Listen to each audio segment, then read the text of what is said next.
Hi everybody and welcome back to the Crafty Crew podcast. My name is Kinger and as always, for some reason, I'm joined by Mark. Hello. By Nally. Well. And by Walshy. Salve. What? Salve. Where's Salve from Salve. now? I don't know, guess again. You were miles off last week, so... I'll say Thailand. No. Croatia? No, Croatia was last week, wasn't it? I don't know. What's beside Croatia? Another country, I don't know. Bosnia and Herzegovina. I say Bosnia and Herzegovina. That's what I say. No. Malaysia. No. Oh, well, that's Actually, I just realised this is a bit of a curveball. It's actually Latin. Oh, Jesus Ooh, Christ. that is not the So- rules of Boo, the game. Walshy, What boo. the hell? Be ashamed of yourself. That's The rule. How is that terrible not the rule? How is that not the rules? Is Wait. the rules not say hello in another language? Is that not what I did? Technically, the Romans would have ruled Bosnia and Herzegovina, so they would have spoke Latin there. So I'm going to say I win. Okay, know what? well, I mean, we've settled right back into this episode of just like ripping on each other. This week we are in Kerry and my home county of Galway. So, Nally, are you telling us some stuff about Kerry and Killarney Brewing Company? Yeah, Kinger, so you've gotten that completely wrong again. I'm doing Galway Hooker, but good try.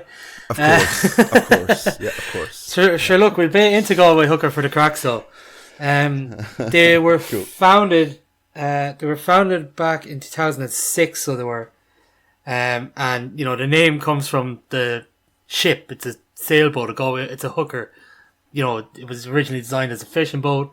They used it to, you know, brave the seas of the Atlantic, place where you might be familiar with, you know, down in Salt Hill and stuff like that. But yeah, so apparently they're the third oldest craft beer brewery in Ireland.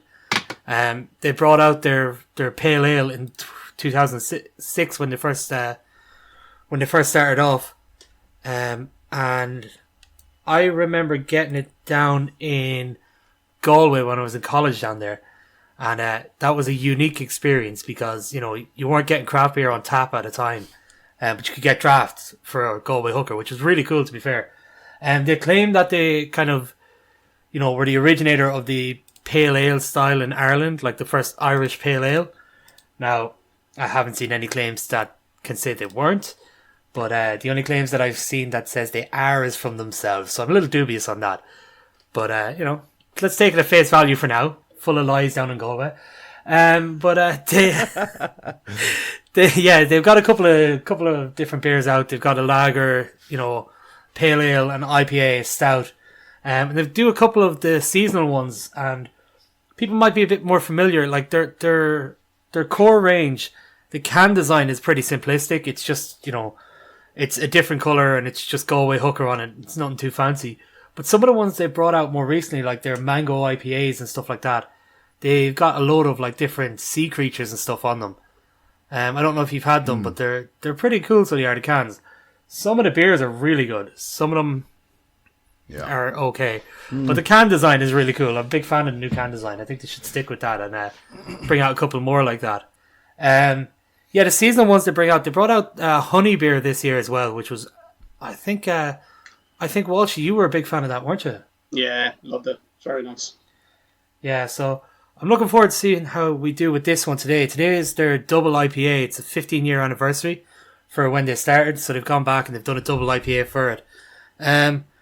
Yeah, I suppose we get more into the can and that later on, but it is a nice little 8.6%. So Walshy's gone from loving their honey beer to absolutely being in bits with what he has to drink later on. Yeah, I just want to say is, like, as we all know, double IPA, I'm very looking forward to this. That's all I can say on that. So, like, Walshy threw another curveball before we started recording. He's not going to give us his made-up fact about Galway until Mark has told us about Killarney Brewing Company, because they're both linked for some reason. So, Mark, over to you. Yeah, so quite excited to talk about these guys, alright? I haven't had any of their beers. This is the first one I'm having from Killarney. But I've started to see them kind of appearing, which is always a good sign. So they were They're set up in 2015, in Killarney, County Kerry, as the name suggests. They are set up on the old site of the Kilkenny Mineral Water Drinks Facility. So they kind of took a beverage producing site and revamped it. And there's a tap room there now as well. So you can go visit it, get tours of the brewery, and have a few pints and stuff, which is really cool. They have, as Natalie was saying, Galway Hooker have been around for a long time, so they've quite an extensive range. Their core range for Killarney are a lager, a blonde, an IPA, 2 IPAs, the Full Circle we're having tonight, and their Scarlet Pimpernel as well, which looks quite interesting. And a red ale and a stout, like most Irish breweries. They only have a couple of seasonal ones so far, an Oktoberfest one, a Saison, and a Christmas one, which is a Belgian dark ale. But their website's really cool. You can go and look at the colour, the hops, the malt they use, the IBUs on all their beers and stuff, which is quite interesting if you're into that. And in good news, I found a newspaper article. Now, I don't know with COVID and stuff how this has been affected, but from April this year, saying they were investing €24 million for a new centre, so upgrade their facilities for distillery, for brewing, and a visitor centre. And it should be ready by the end of the summer. So I know from our Cork episode we discussed how Blacks are the only still and brewery together on the island of Ireland. So maybe they'll have a little bit of competition next door now in Kerry with Killarney Brewing Company. One little fun thing that I found as well is the name Killarney actually comes from the Irish, and it means the Church of Sloes. So it's Killarney's a really religious town. There's loads of Catholic connotations going back thousands of years. But sloes are like sloe gin. So they're like these little berries. They're like types of rose. But they're famous nowadays because they're in sloe gin, and you can get them in all these fancy gin bars. But I think it'd be cool if they maybe down the line in an experimental beer throw some sloes in there, get some slow kind of flavours going. I think that'd be a nice idea. And if they do that, I will accept any sort of compensation they were willing to throw me for my idea. I mean, I'm going to say they're probably going to throw it into a gin if they get that distillery up and running. Just make a slow gin. Brilliant. Jesus, for a brewery to be thrown 24 million into revamping, for them to be thrown 24 million into their brewery, they must be a fairly big outfit. Yeah, or maybe they've just seen some very big growth. Yeah, they're only around 5 or 6 years, so it may just be a thing. I live in Dublin, so I'm the whole other end of the country away. Maybe they're really popular down the southwest, and I've just not been exposed to them before, so it could be that. The other side of it as well is they could be looking at Dingle Gin. That's huge now at the minute, isn't it? So, maybe they're looking at the Dingle distillery there and thinking, let's grab a slice of that pie, keep it up with our beer and get a distillery in with us. And, Killarney's pretty famous and it's a big tourist attraction. So if you can throw in a visitor centre there type of job as well, I'm sure you'd recoup that money in, good space of time. If Conor McGregor can make money off whiskey, that means all of us can. Jesus, that's piss. Let's hear these linked facts of yours. Look, I struggled to make up one, so these are actual facts. So I don't know how, but if I can get some help off people just to come up with some outlandish stuff, I don't know how they'd get to me without the other lads finding out. But if you can, by all means, help a man out, because as we noticed from last week, mine was tragic. So what we'll do, right, for 1 week only, any listeners who want to send in lies for a Walshy, send them to the Facebook page. Myself, Natalie and Kinger, we will stay off the Facebook Messenger. So if you send them in, only Walshy will see them. And next week's recording, Walshy can read us out all your fantastical stories and lies. And we can try and... what we'll do, right, Walshy, you come up with a couple of your own, and we'll try and guess, if we have enough, which were Walshies and which were listeners. Yeah. I said I needed help, and now I still have to come up with my own ones. Yeah, that's not getting me any help at all. You didn't come up with your own ones this week, so what did you Google? Well, you see, I usually work off the names, and I couldn't really figure something out. I had a stupid one for Kerry, but I'm not going to use it because I don't want to embarrass myself any more than I did last week. Pickle But Rick. I looked into Galway. Now, this is going off 2018 consensus. Is Galway has an impressive 475 pubs, which works out at a pub for every 506 people. But Kerry, with one of the lowest numbers, has 435 pubs, which is one pub for every 334 people. Damn. That was what the consensus was in 2018. That's so. I mean, it's obviously different. Like pubs with the whole pandemic, pubs are probably closed or more have opened, so that could be different. But I found out. I thought it was kind of interesting on topic as well. Yeah, no, but did you find out what? Because that's interesting. So if you're an alcoholic, it's better to be in Kerry than Galway, statistically, because there's more pubs per person. What would the highest? Did you find out what like the highest pub to person ratio in the country is? I think Probably Leitrim or something. I think it was Cork. Now I don't know about per person, but they had over 1,100 pubs in Cork, and Dublin had like 997, but they were one of the lowest because it's such a huge population. Yeah, that's very interesting. Careful, that's a new claim for Cork being the real republic. Cork, we're a real capital boy. Okay, so where are we starting, lads? Are we starting in Kerry or are we starting in Galway? Well, we were going to start in Kerry Kinger, but let's do that. Let's start in Kerry. Okay, cool. Start in Kerry, get an easy drink in before I have to drink that double. Yeah.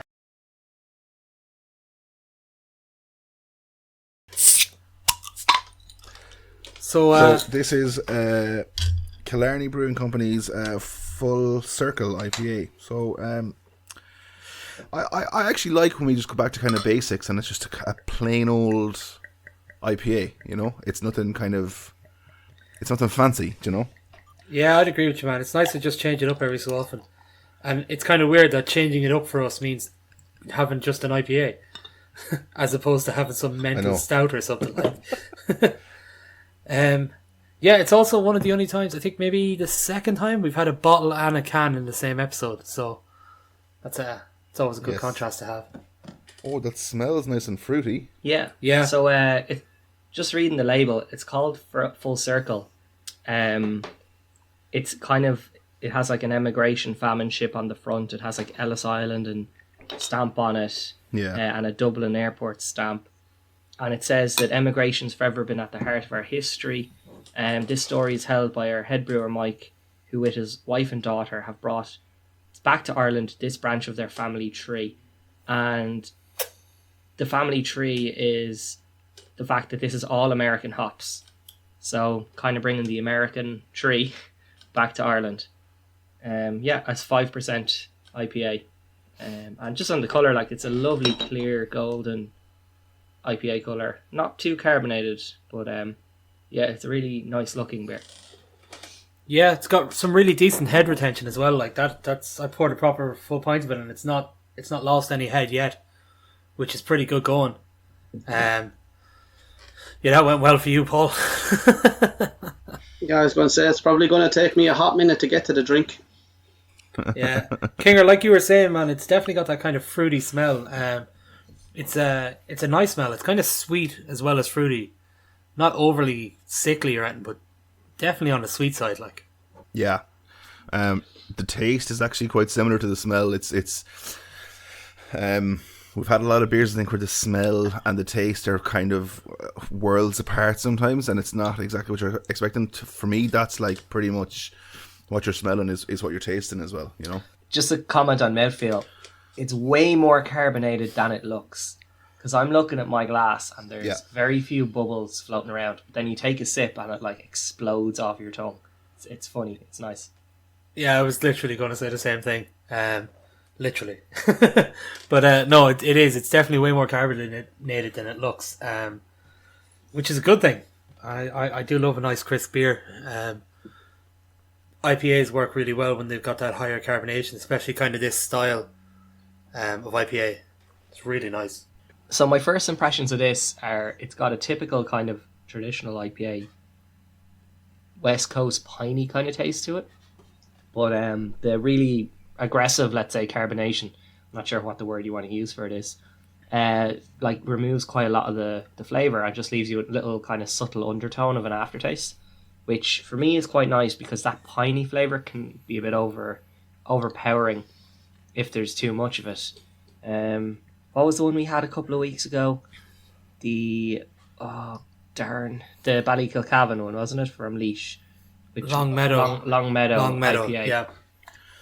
Which is like very much a traditional IPA. When we were talking about its piney, resiny kind of notes, a bit of earthiness to it. This kind of reminds me of that, but this is more subtle because of the extra carbonation. I feel like it's not quite as strong in the flavors. I think it's really refreshing. I always kind of fall for a beer when there's nothing. I suppose the word I'm looking for, that it's balanced. Like there's not a whole lot of strength in one aspect of it. Like that to me is a fairly balanced beer. Do you know what I mean? There's nothing kind of outrageous in it. I like the fruity kind of I like the fruity taste, and I love like you're saying, Mark, the kind of the way that the carbonation kind of washes it away kind of fairly quickly, so it doesn't kind of hang around too much. Because I feel like if it did hang around too much, it might be a little strong, you know. Yeah, I think just to go on that as well, I think the fruity flavour that's there does kind of help, instead of it just being very piney like an old school West Coast IPA. It's not overly, piney or resinousy. Resinously? I don't know how you say that. Resinous. Yeah, let's go with that. Yeah, it doesn't taste like a violin bow. But it's that fruitiness definitely helps cut through it, so it does. Along with that carbonation, it keeps it nice and crisp, so it does. Walshy, have you managed to fight your way through the head there, have you? I got there. I think like the lad saying, that initial, I assume it's down to the carbonation. You get fairly hit with that taste initially. It's quite, not heavy. Heavy is not the wrong word. It's not like it's nice, but it's there, like it hits you. But after that, it gets refreshing and very smooth. It is quite nice. Like it's not an overpowering taste initially, but it does kind of pack a bit of a punch, not in like alcohol or strength wise, but that carbonation, like the boys were saying, you get fairly hit with it as you take that initial drink. Not a bad thing, but like if you wouldn't usually get that, I don't think. Yeah, in most of them, but I agree, Walshy. It's like aggressive. It hits you. It's not like normally where it just cleanses your palate. Yeah, this is like bang, carbonation time. Mm-hmm. Yeah, that's it. It's spot on.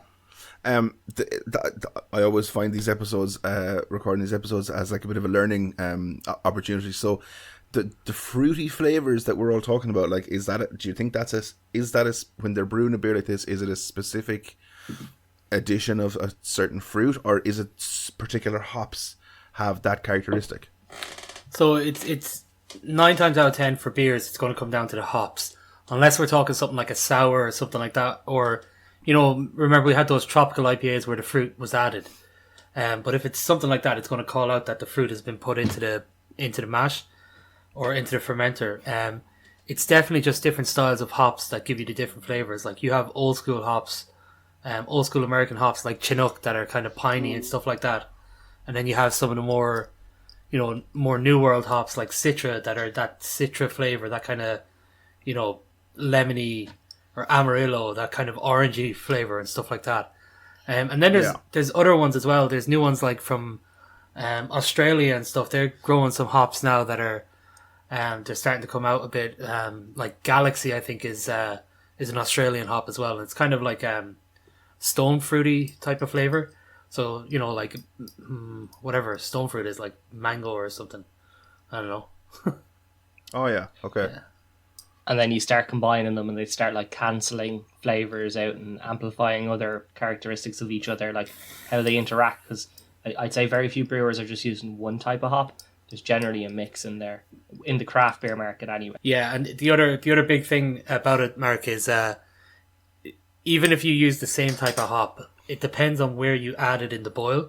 So generally it's a 60-minute boil time, roughly. Let's say if you add something in at the start of the boil, that's considered a bittering hop, which will give you all your bitterness. It extracts all the alpha acids and gives you, how bitter your beer is.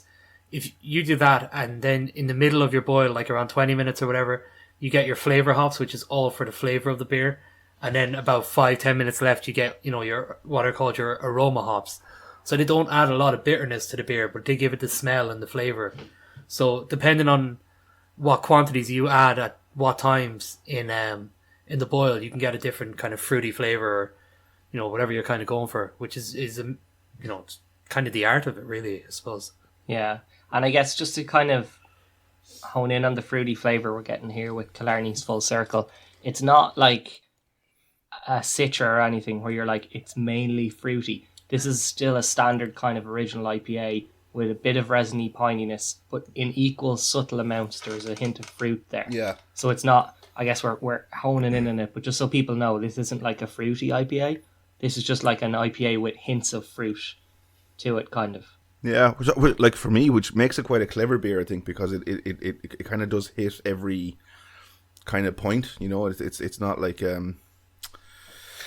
it's not lacking anything really for me. You know, so like, do we want to just move on to the rating for this? Because I'm actually enjoying this beer. So yeah, I'm okay to move on. Yeah, to I mean, suppose, yeah, we can always edit out the 15 minutes of silence as we all individually enjoy the beer. The listeners don't need to hear that. But if you would like to hear the 15 minutes of idle silence where we enjoy the beer between discussing it and rating it, please send a message to the WhatsApp, or sorry, not the WhatsApp, the Facebook group. Jesus, If you want can to get set the up a WhatsApp, WhatsApp, yeah, yeah. fuck it, like. Yeah, let us know. We'll set a WhatsApp. the rating system, as always, starts with an unbeerable. Then we move swiftly on to a booze. Booze. Then we have just beer, followed by Brutiful, and then the much loved unbeer-leavable beer. So, who wants to start us off with this one? Yeah, I'll kick us off. I kind of called out Long Meadow by Ballykilcavan a couple of weeks ago or whatever, and I think this is very similar to it. I actually think this beer is a bit nicer, in my opinion. I think it's a little bit more subtle on the West Coast flavours, and because of that, it's kind of more refreshing. And then the carbonation is just insane. Like, it's really, really good. But I still don't think it quite hits that height of being absolutely excellent for me. So because of that, I'm going to give it a Brutiful. But I think it's a really solid Brutiful beer that I'm really enjoying and would really enjoy again in the future. Yeah, I absolutely agree with you. As much as I enjoyed the flavour and the crispness of it, it's I don't know what it needs. It might need a bit more kind of, because I like the tropical kind of side of IPAs, so I think that would, if it was that side of an IPA, I probably would push it to an unbelievable. But it's Brutiful, 100% Brutiful. I think it's a strong beer, and I'd definitely be having this again. Do you know what it kind of elicits at me? It's like, it's really, really good, but at the same time, it's not something you'd go like screaming about or like recommending to people for some reason. Yeah. It's that kind of thing that, like, I'm trying to think of a proper analogy, but let's say like if you had, I don't know, an album you loved in music, you'd listen to it at home all the time, but you wouldn't be like, I'm probably not going to tell anyone this is really good. But then if a song from it comes on at a party or in a nightclub, you're like, oh my God, this is so good. I love this shit. You know, that's kind of where it lands with me. Like a strong Phil Collins album. Yeah, so I can jump in there after you, King, and I'll make it pretty quick, man. It's Brutiful for me as well. This is a proper like fridge filler. This, you're gonna, if you had a couple of bottles of this in your fridge, you are absolutely delighted. It's not one that you're going to be, you know, clamoring to get every time, or like Mark said, it's not one that I'm going to be getting for other people, maybe, you know, in the 6-pack type of job or anything, but 100% happy out if I have this in my fridge. I'd be a happy man after coming home, like, absolutely. It's a proper good beer. That fruitiness and the carbonation, which it doesn't have too much of that piney taste, which can be overpowering sometimes. I think, yeah, it just lends itself to a really good, really kind of clever beer the way they've done it. Yeah, solid Brutiful for me. Yeah, I can't disagree with anything you've said. I think as Natty was saying there, it's something that you had a nice few bottles of them in the fridge, you'd have no qualms about it all. There's no real, I don't know what to say, distinctive flavour of anything that you're like, oh, I don't really feel like that now. It's just a solid IPA. It's not doing anything unnecessary. Just solid. It's good. So straight up Brutiful for me as well. I think this is one that we've tried to say before. beers that might get someone who's not quite a craft beer enthusiast. This might be a good one to get them into it. Yeah, definitely. You're dead right there, Kinger. Yeah. And just following on from that, anyone maybe around the Kerry area, Killarney area, who, if you're listening, I don't think you are, but if you're listening, and you want to get into craft beer, definitely hit this up. This is my first Killarney beer, and I'm really looking forward to trying the rest of them now because that was such a good introduction.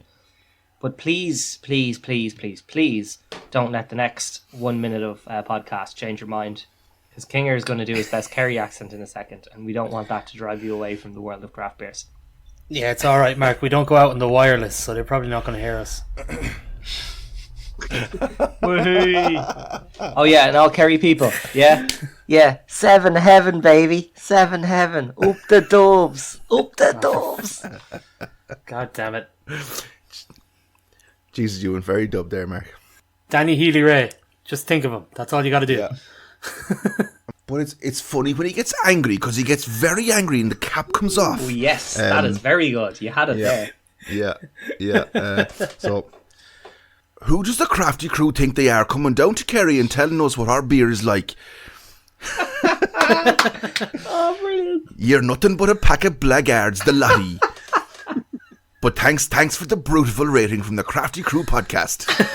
I think I lost it towards the end, but we'll take it. No, pretty that was solid. brilliant, No, man. that's good. That's solid. Solid. 100%. So Kinger, before we head on to Galway Hooker, so the three boys are from Athlone. Kinger's from Galway, but he lives near Athlone now. The boys are Athlone born and bred, never outside the parish. Sure, why would you? I found myself down there for a couple of years, and because of its proximity, like, you'd find yourself going to Galway quite often, or occasionally at least. And Galway Hooker is a really established popular craft beer, and it's on draft loads of places there. So I just thought, like assuming it's on every pub, if you were going out for a night at Galway Hooker drinking, Kinger, now that lockdown is over and indoor dining is coming back, as the resident Galway man, how would you show the three of us a nice night out in Galway City? 4 lads out for some nice pints, bearing in mind that we are snobby fucks, and if you try and bring us anywhere without craft beer, you're just going to get an earful off us until you bring us somewhere where there is craft beer. Honestly, and it's not a cop out. I actually haven't been out in Galway in, I would say, 4 or 5 years at this stage. It's really disappointing. I'm disappointed. However, I do know that there's too easy, low hanging fruit. I'm gonna leave that one lie, bud. I'm gonna leave that one lie.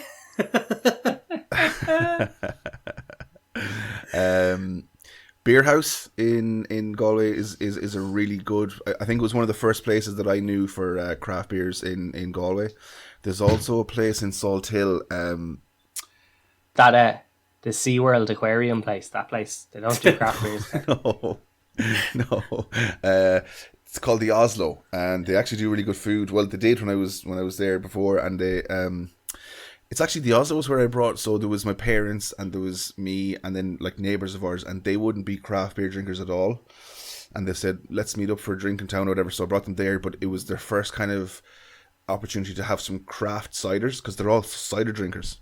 And I think that it kind of got, a few of them now do drink craft beers, but they say it's because they went to the Oslo. So we could go out early, have a dinner in the Oslo, a few craft ciders, which Walshy would love. He loves craft ciders, and then head into Beer House in the city centre. Yeah, and then there's Salt House then as well is lovely. Another one. I think there's, again, haven't been out there in 4 or 5 years. They're the 3 that stick out in my mind. I just wish I was more. I wish I was more up to date on Galway's craft beer. I walk into a place and I see, when you're talking about them ciders, and I see one rosé cider, that place is getting burnt to the ground. Oh, I'll do time. I don't mind. that's definitely how you get past. But I'm bringing that building with me. Oh, that's definitely how you get past the bouncers, isn't it? Just I can imagine Walshy flicking the lighter on just in front of the queue. If this place has a rosé cider, That's it, you're done, lads. Out the gap. It would be utterly remiss of me if I didn't bring you to the Crane Bar for a beautiful pint of Guinness as well. That's just like beautiful. Would be an absolute must. Yeah. Can we go Cheek Holy as well? Because god damn it, I love Cheek Holy.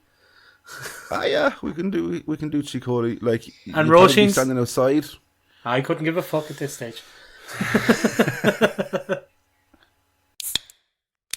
Okay, look, let's move on to this week's second beer. So, Galway Hooker's double IPA. I really don't want to. 15-year anniversary, I suppose. Let's crack them open. No, I'm here to do. Take it. I didn't finish this first one yet. Yeah, so crack this open. Just going to have a quick shout out about the can there. This, I know we were saying earlier, I was saying earlier that the Galway Hooker cans tend to be pretty plain. This one is kind of plain, but it's kind of classy for a 15-year anniversary, you know? It's got that style that, three of us anyway have agreed on, because I'm not sure about Kinger, but we'll get in that double panda someday. But that kind of black can with the gold writing is, it's just a nice, good-looking can, so it is. So fair play to them on the choice for it. I think it's pretty good. And at 8.6% DIPA, I feel like this is right in Walshy's wheelhouse. So let's see how we get on. This is a Walshy beer, definitely. So just on the can, it says 7 varieties of hops were used in this, and it should be full of citrus and tropical flavours and a floral aroma. So this should be very interesting. That smells like the strangest beer I've ever had. Now, see, I think this smells very hoppy. It's got the grassy, it's like raw hops before you add them in. That grassy, powerful floral smell. As a double IPA fan, I know that I love a double IPA that is juicy and very, very hazy. Like almost non-see-through. Like not see-through at all. Whereas this, I don't think it's my style of dipper, and if that's the case, I'm going to be disappointed because it's from Galway. Yeah, man, this I think this is going to be somewhat, more similar to maybe the Killarney we just had, in that style of, maybe an old school West Coast IPA more so than those newer New England IPAs that you'd be, you're a bigger fan of. I'm definitely a bigger fan of them in dippers. Just on the smell real quick, I think you kind of hit it there. It is that kind of hoppy smell, but there's definitely something else there. I don't know if it's like a honey kind of smell or maybe even kind of nutty or something, but it's not just hops that I'm getting. There's definitely something else there. It's a sweetness, I think. Go on. Yeah, there's something there. Yeah, I'm getting the sweetness, and I was going to state and other dippers we've had, and you get nearly scared when I smell it, and you can nearly smell the alcohol because it's that strong. I'm not getting that so far. I haven't tasted it yet because I'm scared. But you can't get that really powerful, nearly alcohol smell, which might be a little off-putting, and I drink it and then die. Who knows? But the smell is quite pleasant, I think. It's odd. It's an odd one. I can't really place my finger on it, but it's quite pleasant.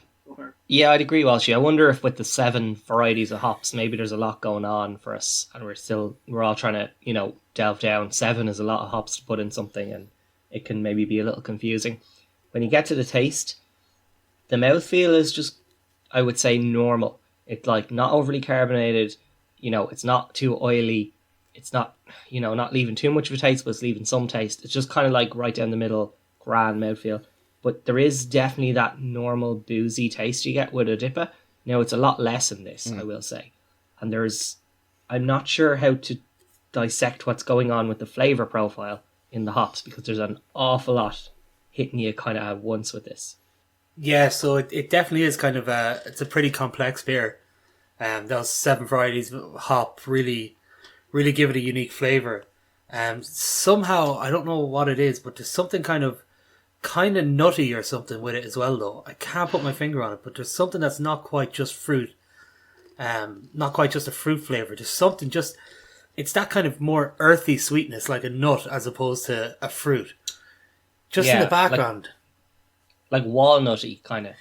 Yeah, walnut or that kind of. Yeah, maybe it's just like a pine nut or something, but it's definitely something nutty that's not just your normal fruity sweetness. And the the pininess is kind of there as well. There's an awful lot going on. You definitely can tell it's 8.6% when you're drinking it though. It's not as smooth as some of the other dippers we've had where you don't really taste that the alcohol in it. In this one, you can definitely tell you're drinking an 8.6% dipper. I'm pleasantly surprised. Anytime I see double, I get very nervous.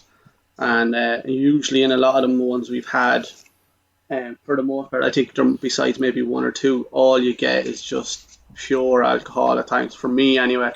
I don't get it as much. Now I feel like I've had a few and it's like, okay, that's definitely a lot more powerful than some of the normal beers I would have had, alright. But it doesn't feel as, for me, as heavy as it probably is. Yet I drank maybe a quarter of the can. But I'm pleasantly surprised. There is a taste there that I don't really get, but it's quite pleasant. I do like it. I like it a lot. It's got, like, Kinger, you're the real true dipper kind of guy in this podcast. I like a dipper, but it wouldn't be my favourite. But I do like, as you have said many times, the warmth in your chest, you know, that you kind of feel. I do enjoy that, but on a lesser extent maybe. And I think that kind of hits the wheelhouse for me, that it's the lesser extent. That there is a bit of booziness, but it's not too powerful. But yeah, to agree with Walshy, like, flavour profile is a bit mad here. Like, I think, as Nally said, there's definite pine notes. Yeah, honey, I think, as well. I think something nutty. You know, I think they kind of maybe put in, maybe 7 was too many. I was like, maybe they're like, 15 years, let's put 15 types of hops in. They hit 7 and they were like, holy shit, we need to stop or something. Yeah, possibly, man. I think it's for something with that many hops in it though, I don't think it's super bitter. Like, there's no bitterness. You know, it's pretty it's pretty low compared to, you know, for what you expect from a dipper anyway. You know, like that's kind of as bitter as maybe just slightly more than, you know, like the full circle we just had, or, you know, when we're kind of all familiar with the Seeking Sunshine. Like, so I'd love to find out what the IBUs are on this, but I'm gonna put them at around somewhere from, I don't know, 60 to 80, somewhere in that range, because they're not over the top. It's kind of crazy, because I'm expecting more bitterness in those double IPAs a lot of the time. Can I throw something out there? I was expecting this to be very much like Double Jack when I'd seen a pour. And the more I drink it, I find that it's actually a really smart mix of both styles of dipper. I think it starts very much like Double Jack, and then like as you swallow what's in your mouth, it actually has a finish very similar to Metal Beer Solid for me. Like, it's very similar, but it doesn't taste like that at the start, which is quite confusing for me, I have to say. But it's nice. It's lovely. I think if it was any more bitter, it wouldn't work. Yeah, and just to kind of like take a step back up and do a more higher view review of the taste, I think we're all trying to identify the particular taste profile of these hops. It works though. It's a nice combination. It's not like there's too many and it's terrible. There's too many, so it's hard to decipher exactly what's going on, but it's reasonably pleasant. I wouldn't say it's not nice. So Nally and Walshy, I want to know what you guys think on that as well. It's a good beer. I like it. It's pretty complex, which I think is probably what they were going for on a 15-year anniversary and firing in 7 kinds of hops. I'd love to find out what hops they are, because that's a mad taste.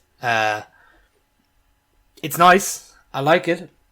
I don't know if it's a bit light on carbonation, maybe, just because that flavour profile is so complex.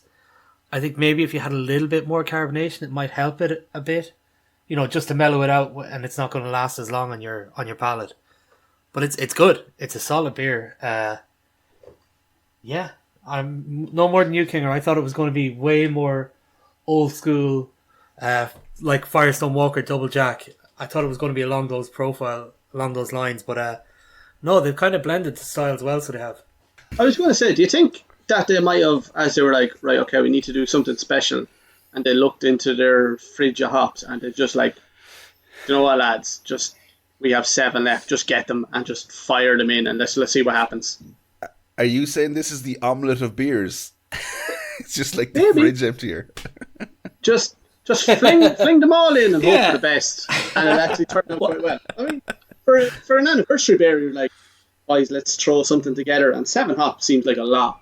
You usually see maybe 2, 3, I want to say, normally, but 7 seems like a lot, but I think it's worked, and it's worked quite well. It's I find it I actually find it quite smooth going down. As I said earlier, I don't think it tastes as powerful as it is in comparison to other dippers we have. Like, I get terrified at the thought of them, and all you can do is just straight up taste alcohol. And I'm not finding it with this, so I could find this being kind of dangerous. They're like, oh yeah, no, that's calm down, going well. And it's like, then you'd have a second, maybe a third one, and then there's an ambulance outside, you know? But I like it. And luckily enough, it's only an anniversary, so it's limited edition, because it is a thing that they're like, oh, you know what? Give me another pint of that. And that ends very poorly, very badly for me. This they really must be doing something right, like to get Walshy on board with a dipper. Like this is astral grains for Kinger, like. Yeah. This is a season of surprises with like me liking stouts, Walshy coming around to dippers. Like, anything's possible. Hold on, boys. I might get carried away now. I might even like a pilsner at some. I can't even say that sentence. That's bollocks. I'm not going to. Dory, my general contrariness and hate for people for no reason has kept this podcast consistent in at least one episode.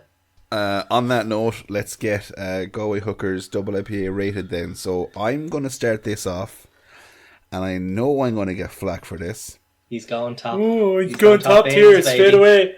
All right, homeboy. Top bins, Kinger. Top bins, Kinger. Hang on, it's not because it's a Galway hooker. I swear to God. Lies. I'm giving it a begrudging, unbelievable, and the reason I say begrudging is, if this was a juicier dipper like I'm used to, I think I'd like it more. I don't know why that is. I don't like that it's kind of see-through and it's that colour and that it holds the head. I like a dipper to be kind of almost no carbonation, very juicy and very hazy, and it's not that, but I think the tastes are so complex, but they work, and I think it's unbelievable. So I'm sticking to it. Yeah, so I'll jump in here after you, because I don't want to I don't want to be giving shit on this if it gets where it might get, and I'm the one that brings it down at the end. I can't do that. It's too good of a beer to me to, intentionally crap all over it. So I'll go next, and I'll tell you, it's a beautiful for me. It's not quite unbelievable. I think that a little bit more carbonation would help it. The flavors are there. They're, it's a complex flavor. It's nice. There's something with it that's just keeping it out of it. Like, I mean, it's really close, but if there was, for me, it would be a little bit more carbonation in that Kinger. And maybe, like you say, maybe more, if they lent into the, kind of East Coast IPA style, that bit more, maybe that would help it over the line for me to get it into that unbelievable category. But it's right on the edge, but for me, it is just on the beautiful side of it. Look, as we've all stated, or I've stated a number of times, dippers are a bit of a struggle for me, but I don't get that strong alcohol taste off this. I find it quite smooth. I do think it could be kind of dangerous if you got a few of them into you, because you were like, oh yeah, that's not too bad. 3 or 4 layers, like, this was a terrible idea. But as dippers go, for me personally, I think it's one of the nicer ones I've had. I had 2 or 3 dippers I've had that I actually enjoyed. The rest of them I just can't cope. But it's a beautiful beer. It's very, very nice, very pleasant. It caught me off guard. I was expecting it to be a lot worse than what it was, but it's quite refreshing, smooth. So no complaints on me. So straight up beautiful for me. Mark seems unsure. He's either frozen or deep. No, he's deep in thought. He's wondering whether sure. he's wondering whether to give Kinger the satisfaction of having an unbelievable beer from Galway, or to tank it. So basically, the last time we were in this situation, because we've been in this situation before, it was our Dippas episode in season 1, where we were reviewing beers by style.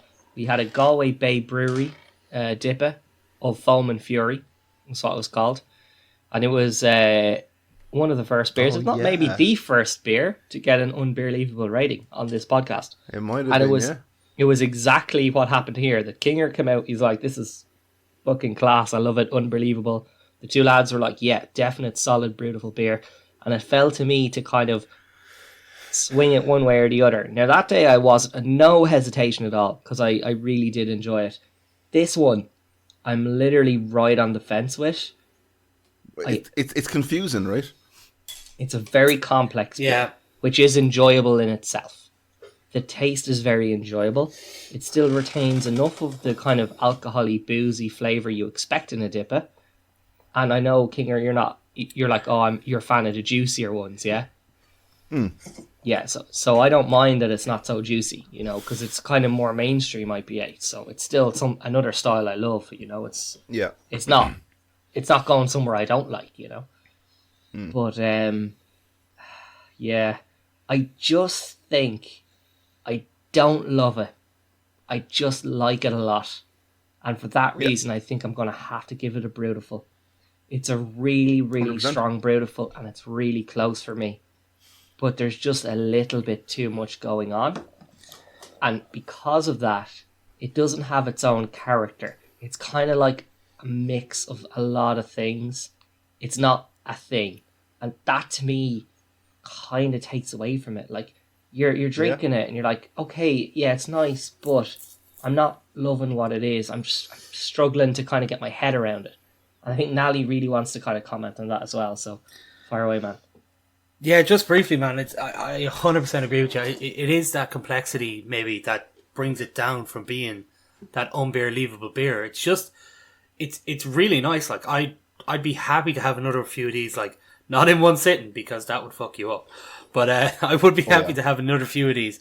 But it's something about it where it's just gone too far over one way. Like, I get what you're saying. You're not as into the juicy or IPAs or whatever. It doesn't bother you as much. It's not something that really bothers me, but I feel like if they leaned into one side or the other, this might push it over, because it would take away some of that, ambiguity that's kind of left there with the style of beer, because it's in the middle. It's not really gone one way or the other, and it's just so complex in it. It's like it's gone just so far. It's detracted from itself, that small bit, because of it. Yeah, I agree. For me, it's not the stylistic issues where it's like it's a Dipper but it's missing characters. For me, it's probably that 7 hops that we've been talking about. There is too much of a flavour profile and a contradiction within itself going on for you to actually say, this is an IPA that tastes like XYZ. Okay?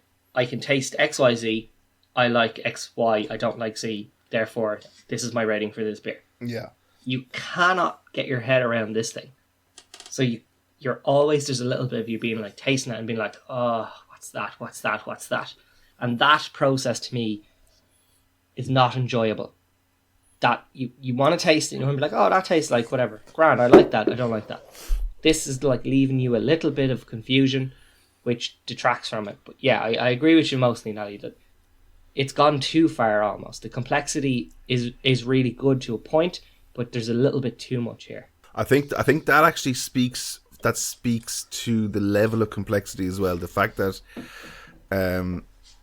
this is probably the most discussed beer rating we've had across all the podcasts that we've recorded so far. Like there seems to be a very deep discussion about what you like, what you don't like, but not being able to pinpoint what this is. So I think it's an interesting beer. I probably would Unbelievable is probably being very generous, and that's probably more because I'm a fan of the Dipper style more than the Galway Hooker would say, So I'll stick to my guns, but I'm absolutely I'm actually thrilled that it got 3 Brutifuls from you 3 because Walshy's not a Dippa fan. So to have him kind of on the bandwagon for one is actually a little mini victory. Always solid to get one of them in the bag. Yeah. Now this accent rating is the one I've been most nervous about, and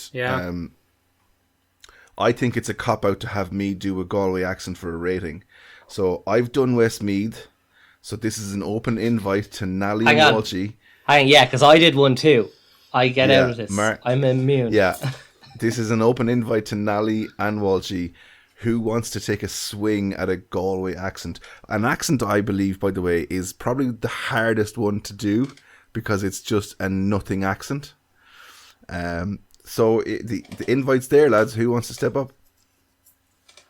So I'm just going to do the Kinger thing where he just finds a voice and just copies the words for a while just to get the accent in my head. So, choices from choices. Yeah, so because, I think first off, Mark's Westmeath accent was far more Galway than Westmeath for a start. It was quite west. Fuck you, Stephen. It was fair west, boy. It was fair west. So we'll try it. So I will. This is going to be absolutely atrocious, but I'll give it a go, Kinger, just for you, because you're sounding like atrocious, Nally. It's fine. You'll be fine. I know. I mean, earlier in this episode, you had a good go at it. I know Danny Healy-Ray, hadn't you? Firing the cap across the room.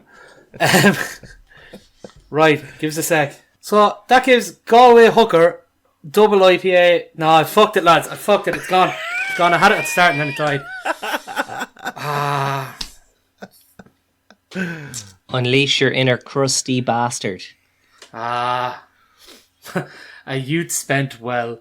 You see, actually, like a little known secret about Galway is, so I'm County Galway, but then there's Galway City and like the Claddagh, and they put the word "een" at the end of every word, like loving and boating, and ladding.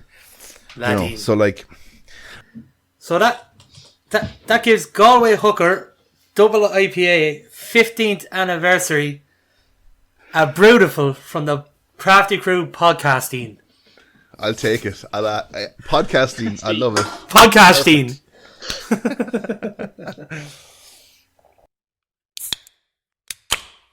So everybody, I've come up with some 5 questions for the guys here, and we're going to see who gets the most points and who can win at the end of the 5 questions.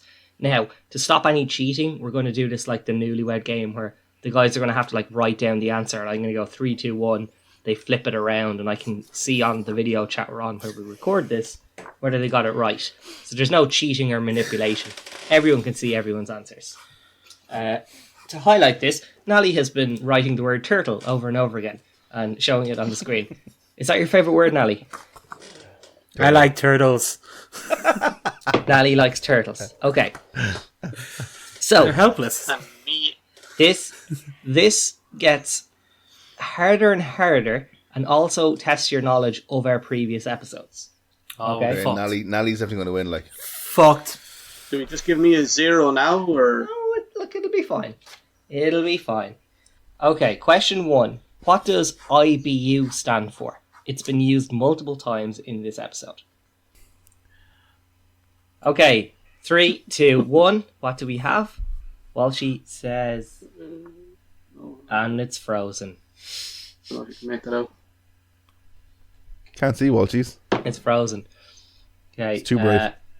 Can you make mine out, Did Mark? you get mine? Yeah, your international bitterness unit. So Kinger, yeah. Okay, sorry. Everyone has it right except for Walshy. So it's a point for Kinger, a point for Nally, and unfortunately Walshy it's 0. It's international bitterness units, not integral beer units. But is international right? No way. Yeah, brilliant. Yeah. Whoop. So well done to Kinger and Nally there. Integral. They are an integral unit of the beer, but unfortunately it wasn't the right answer. I'm proud of you for using the big word, bud. I'm proud of you for the big word. It was probably the first kind of word that I could come up with to start with an I. So. Okay, so the next 2 questions are podcast related. Are we all ready? Oh. So Craigie's Rosé Cider that we all hate. And let's not talk about it too much. Boo. But it's brewed by which brewery and distributed in Ireland by them? We called this out a lot in that episode because we hated it so much. So which Irish craft brewery brews and distributes Craigie's in Ireland? Yeah, Nelly has the right answer. Does anyone else have an answer? I honestly can't remember. I have to tell you, there's a bit in brackets in case you're being a stickler. But yeah. Yeah, Nelly definitely has the right answer. Okay. 100%. I do not have Okay, that. Kinger, you ready? No, I have no idea. I actually can't remember. Have a guess. Like, really, there's not that many breweries we've done on this podcast. I mean, there's literally like definitely wrong. like 40 or so. 1 in 40 chance. I know they were. Are we showing our answers? Sorry. Yeah, so 3, 2, 1, flip them around. No, it's not right. I know they were Carlo, weren't they? But I've no idea what the brewery's called. Yeah, so Nelly has it right. O'Hara's the Carlo Brewing Company. I don't think I can give it to you, Kinger. I don't think Carlo's close enough. No. And Walshy, unfortunately, it's not Larkin's. Sorry. Did I get What it? were they called? I missed the answer. It was O'Hara's. Yeah, Carlo Brewing Company. Yeah. Was Okay. Ireland. Yeah. Fuck. Yeah. Carlo. Yeah. So Kinger, you were really good at getting that close, but I was thinking of Kerry Brewing Company. Yeah. Did you like the caveat mark? I highlighted it was in brackets because I have a feeling you might have been a stickler on something like that just to fuck with me. Because last time you hosted a quiz for us, you fucked me out of points straight away. So that's very true, Nelly. Because I was bitter and bitter like hops. That's what I was. You were an IBU. Question number 3. The Locavor range is a range of beers by which... The what? The what? Sorry, the what? Sorry. Locavor. Locavor. Locavore. Is a range of beers brewed by which brewery that we have rated on this season of the podcast. So I'll give you a clue. Locavor means sourced from local ingredients. I don't know if this is right, but it's 100% spelled wrong, but I think you'll get the gist of what I mean. I'm not going to criticise you on make the it out. spelling, Walsh. As long as I can understand. Yeah, no, but like just once you know, make out the word. I'm going to say if you've spelt it wrong, you've gotten it wrong, because it's not a hard spelling. But then that's not worth it. I can barely spell my name. Oh, okay, then I'm wrong. I think Walsh's answer might be putting me off, but okay. Okay, 3, 2, 1, answers. Again, we have Kinger and Nally getting it right with Wicklow Wolf. And for some reason, Walshy keeps guessing Larkins to every answer. No. I didn't say Larkins. Oh, no, that wasn't Larkins.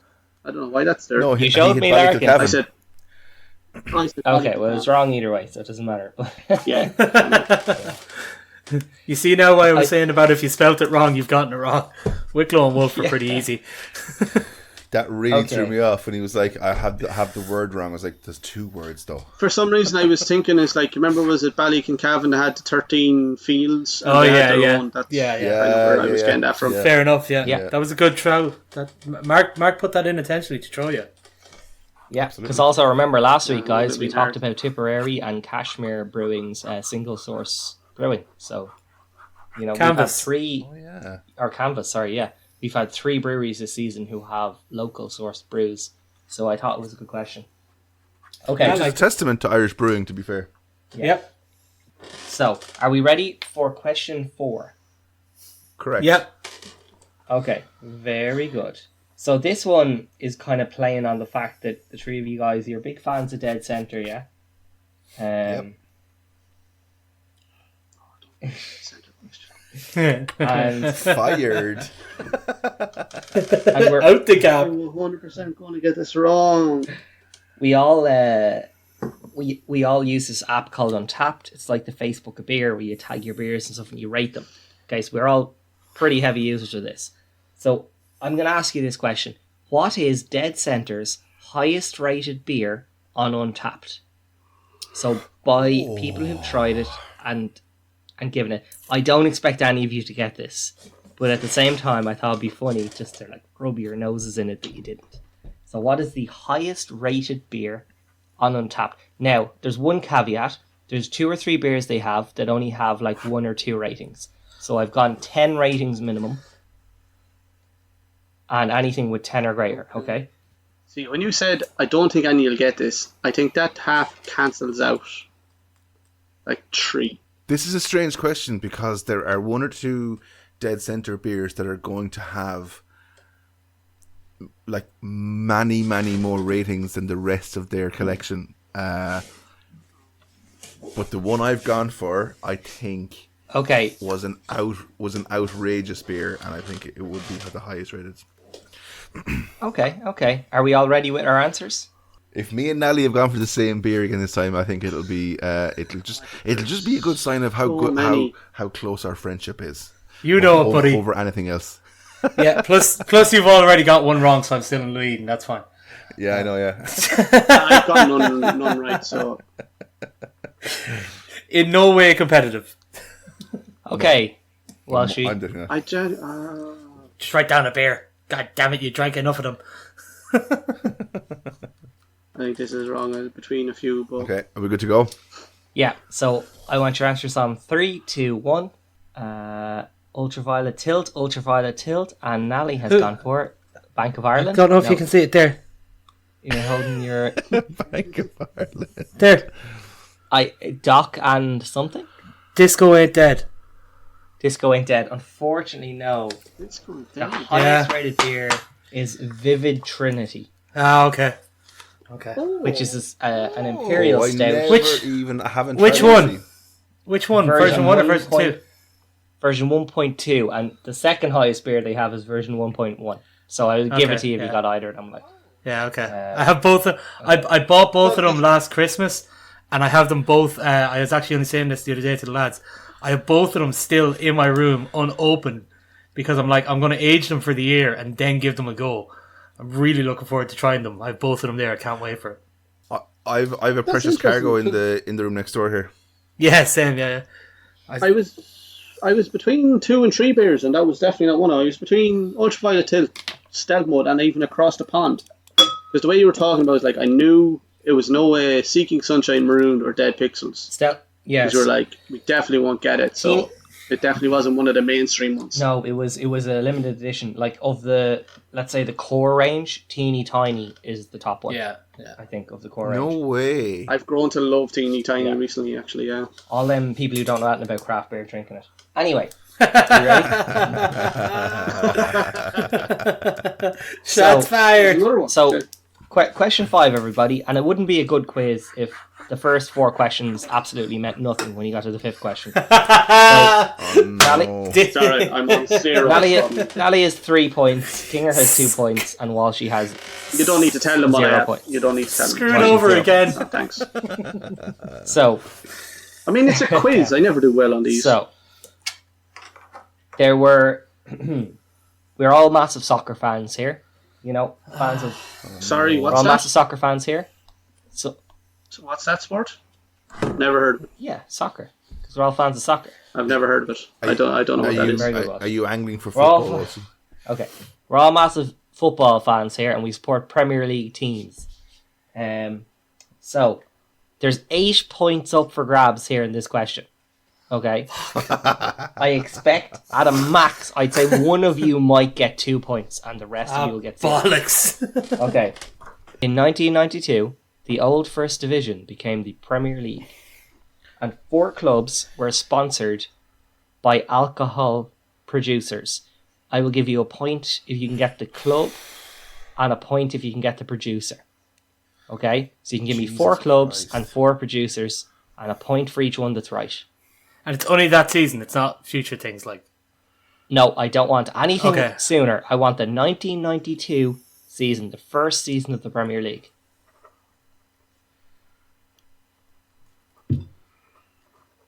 I'm just gonna. I've no idea besides one, and even at that, I think it is.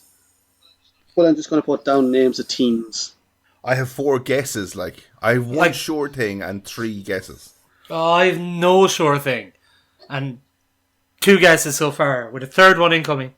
What a fantastic question, I have to say. Oh yeah, fair play. Do we get points for the teams and the beers, or do they have to be both right? Like, does that? No, they're individual, Nally. So if you can give that's four fine. teams, that's It's 4 like- points. And 4 beers is 4 points. Yeah, fair. No, that's gone. Okay, I have a better chance now, I think. All I've done is pick 4 teams that I know had alcoholic sponsors, and I've just gone with them. That's a good tactic, man. Pretty solid, yeah.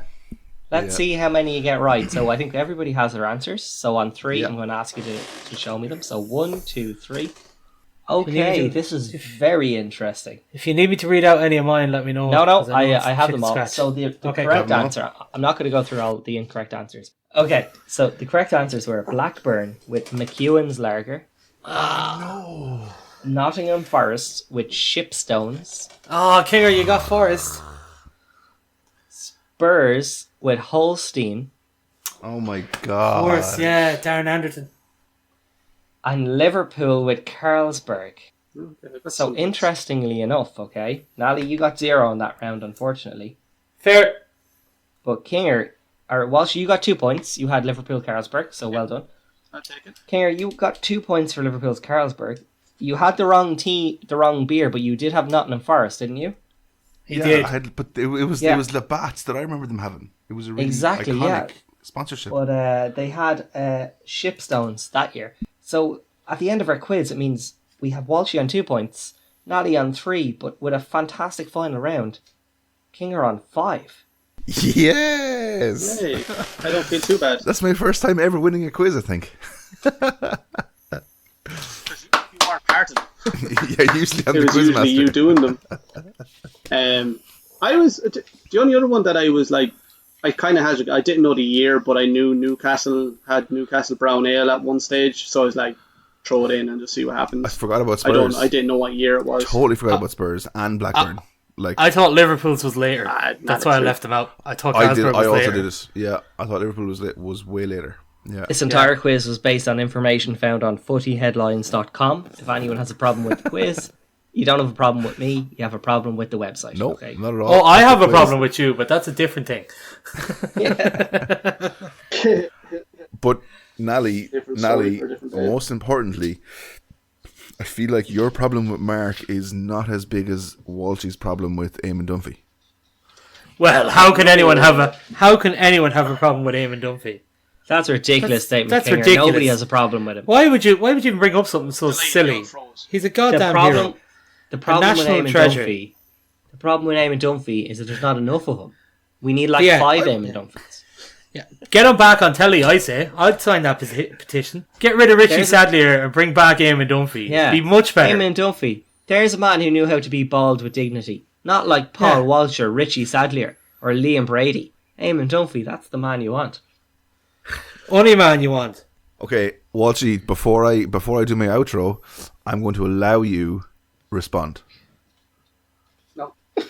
I don't want That's to. perfect. Okay, well- That's absolutely But perfect. I'm sick of talking That's about it. That's it for this week's episode. So next week we're heading to Mayo and Sligo as we continue. Oh, our the trip green around and Ireland. red of Mayo. Fucking hate that song. So until then, it's a goodbye from Nally, goodbye from Mark, goodbye from Walshy, and from myself, Kinger. See you next week.